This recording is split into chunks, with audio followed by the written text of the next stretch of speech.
kabila. Guys, ate. Ang kulit mo.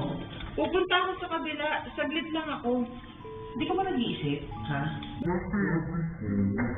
Ate! Huwag kang lumabas. Kailangan ka lang ako ng kapatid mo. Hindi ka tinatawag si Tony. Hindi ka tinatawag. Tawag nga sa akin si Vince. Hindi ka niya sinasama. Hindi ka niya tinawagan. Hindi ka niya pinapapunta. Kailangan nga niya ako. Hindi naman kailangan tawagan niya ako para alam ko kailangan niya ako eh. O huwag kang hindi ka lalabas. Ate, saglit lang ako. Hindi ka lalabas. Ang Sige kulit mo, natin. hindi ka lalabas. Uuwi din ako agad. Ay, ang tanga na ba? Hindi ka nga nila inaano. Ilang oras na lang. Dito ka lang sa loob ng bahay. Ate, kayo lang naman yung naniniwala. Diyan hindi naman ako naniniwala na mamalasing. Katao naman ang gumagawa O ng whatever it pamalasin eh. is. Basta hindi ka lalabas. Kayo Tumigil na ka naman ako lumabas eh. Ako Umano pwede ka. naman ako Hindi. lumabas. Tumigil ka. Sige, tumigil ka. Saglit lang ako straight. Hindi ka lalabas. Umakit ka Saglit doon. lang ako. Nag-book na ako ng Umalis ka. grab. Ano ba? Hindi kaya. Huwag kang sumunod ka sa akin. Huwag kang makulit.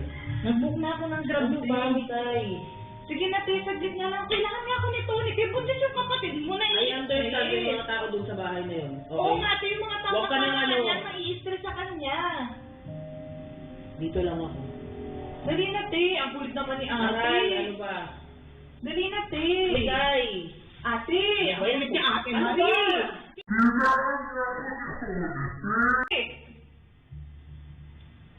Sorry, te. Te.